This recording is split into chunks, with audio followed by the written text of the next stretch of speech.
احیاء علوم جلد 3 صفحہ نمبر 43۔ قلب کے باطنی خدام اور عام فہم مثالیں۔ قلب کے دو خادم یعنی غضب اور شہوت جب اس کے پورے طور پر اطاعت کرتے ہیں تو راہ سلوک میں ان سے بڑی مدد ملتی ہے۔ وہ انہیں بہترین رفیق سفر اور بیلوس اور مخلص مددگار تصور کرتا ہے۔ کبھی یہ دونوں خادم نافرمانی اور بغاوت پر کمر بستہ ہو جاتے ہیں اور بجائے اس کی اطاعت کے خود اسے اپنی اطاعت پر مجبور کر دیتے ہیں اور اس کی ہلاکت کا باعث بنتے ہیں۔ لیکن کیونکہ قلب کے صرف یہی دو خادم نہیں ہیں بلکہ اور بھی بہت سارے خادم اور اعوان ہیں، اگر شہوت و غضب آمادہ بغاوت ہو جائیں تو قلب کو مایوس نہ ہونا چاہیے بلکہ ان کے خلاف اپنے دوسرے خدام کی مدد حاصل کرنی چاہیے۔ غضب اور شہوت کبھی کبھی شیطان کی جماعت سے جا ملتے ہیں۔ اگر اس نے اللہ کے گروہ سے مدد نہ لی اور اپنے نفس پر غضب اور شہوت کی فوجوں کو غلبہ دیا تو وہ یقینی ہلاکت اور زبردست خسارے کی طرف گامزن ہے۔ اکثر لوگوں کا یہی حال ہے۔ ان کی عقلیں شہوتوں کے تابع ہیں کیونکہ وہ قضائے شہوت کے لیے حیلے تراشتی ہیں، حالانکہ ہونا یہ چاہیے تھا کہ ان کی شہوتیں عقل کے تابع ہوتی۔ ہم چند مثالوں کے ذریعے اس نقطے کی وضاحت پیش کرتے ہیں۔ پہلی مثال، فرض کیجئے کہ نفس انسانی وہ لطیفہ ربانی جس کا ذکر ماقبل میں کئی بار ہو چکا ہے، اپنے ملک اور دارالحکومت میں بادشاہ کی حیثیت رکھتا ہے۔ بدن اس کی مملکت اور اس کا مستقر اور اس کا دارالحکومت ہے، اور اعضاء و جوارح کی حیثیت وہ ہے جو شاہی عمل کے ارکان کی ہوتی ہے۔ قوت عقلیہ اس کا مخلص مشیر اور عقلمند خیرخواہ وزیر ہے۔ غضب اس کا باڈی گارڈ اور کوتوال شہر ہے۔ دشمنوں سے بادشاہ کی حفاظت اس کے فرائض میں شامل ہے۔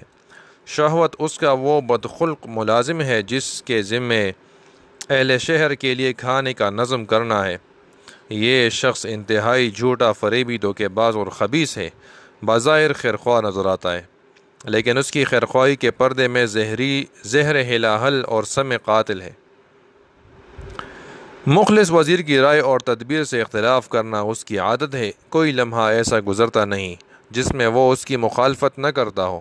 اس صورت میں اگر بادشاہ اپنے وزیر کی تدابیر پر عمل کرے اور اس سے مشورے حاصل کرے اور اس خبیث غلام سے اعراض کے ذریعے ظاہر کرے کہ حکومت کے حق میں اس سے دور رہنا بہتر ہے، نیز کوتوال شہر کی بھی تادیب کرے کہ وہ اس بدباطن غلام اور اس کے تابعین پر نظر رکھے۔ اگر وہ کسی غلط کام میں مشغول ہوں تو انہیں سزا دے۔ امید یہی ہے کہ اس صورت میں غلام سرکشی نہ کر سکے گا اور بادشاہ کا مغلوب و محکوم بنا رہے گا اور حکومت نہایت عدل اور نظم کے ساتھ چلے گی۔ اسی طرح اگر نفس اپنی عقل سے مدد حاصل کرتا رہے اور کبھی غضب کے محافظ کے ذریعے شہوت کے غلام پر کاری ضرب لگاتا رہے اور کبھی غضب کے غلبے کو کم کرنے کے لیے شہوت سے مدد چاہتا رہے تو اس کے قوا اعتدال پر رہیں گے، اخلاق بہتر رہیں گے، اور اگر اس طریقے سے اعراض کرے گا تو ان لوگوں میں سے ہوگا جن کے بارے میں اللہ تعالیٰ کا ارشاد ہے، اعوذ باللہ من الشیطان الرجیم، افرأیت من اتخذ الہہ ہواہ واضلہ اللہ علی علم۔ سو کیا آپ نے اس شخص کی حالت بھی دیکھی جس نے اپنا خدا اپنی خواہش نفسانی کو بنا رکھا ہے اور خدا تعالیٰ نے اس کو باوجود سمجھ بوجھ کے گمراہ کر دیا۔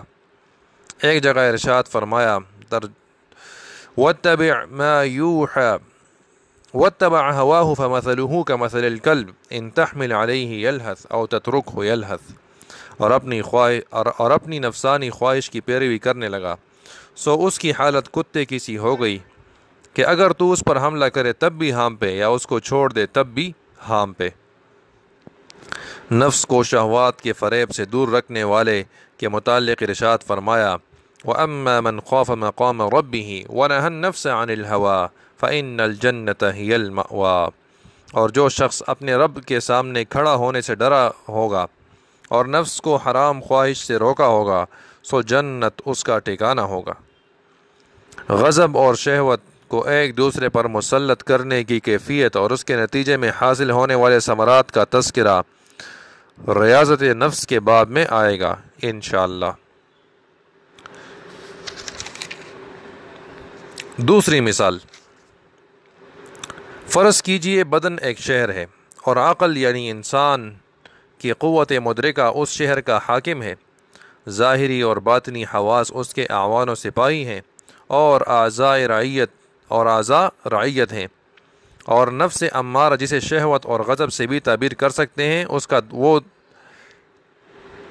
کا وہ دشمن ہے جو اس کی حکومت چاہتا ہے اور اس کی رعایا کو موت کی نیند سلانے کا خواہش مند ہے۔ اس صورت میں بدن محاذ جنگ کی طرح ہے جہاں حاکم شہر بنفس نفیس دشمن سے مقابلہ کرنے کے لیے موجود ہے۔ اگر اس نے جنگ میں غلبہ حاصل کیا اور دشمن کو راہ فرار اختیار کرنے پر مجبور کر دیا تو اس کی یہ جدوجہد اعلیٰ دربار میں تعریف و تحسین کا خراج وصول کرے گی۔ اللہ تعالیٰ فرماتے ہیں فضل اللہ المجاہدین باموالہم وانفسہم علی القاعدین درجہ، اللہ تعالیٰ نے ان لوگوں کا درجہ بہت زیادہ بنایا ہے جو اپنے مالوں اور جانوں سے جہاد کرتے ہیں بنسبت گھر میں بیٹھنے والوں کے۔ لیکن اگر اس نے محاذ جنگ میں بہادری کے جوہر نہ دکھائے اور دشمن سے ہزیمت اٹھائی تو یہ مذموم فعل ہوگا اور اسے غفلت کی سزا دی جائے گی۔ چنانچہ ایک حدیث میں ہے کہ ایسے شخص سے کہا جائے گا، آگے عربی لکھی ہوئی ہے جس کا ترجمہ ہے، اے خبیث چرواہے، تو نے گوشت کھایا اور دودھ پیا مگر گمشدہ کا پتہ نہ لگایا، شکستہ کو صحیح نہیں کیا، آج میں تجھ سے انتقام لوں گا۔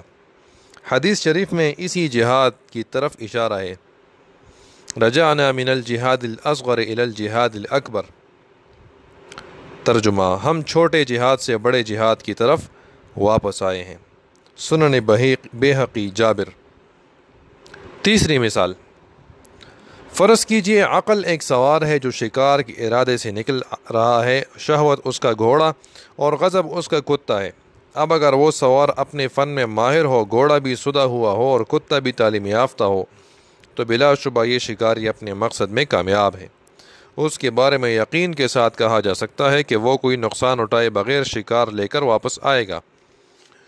دوسری صورت یہ ہے کہ وہ خود بھی شکار کے فن سے ناواقف ہو، گھوڑا بھی سرکش ہو اور کتا بھی دیوانہ۔ ایسے شخص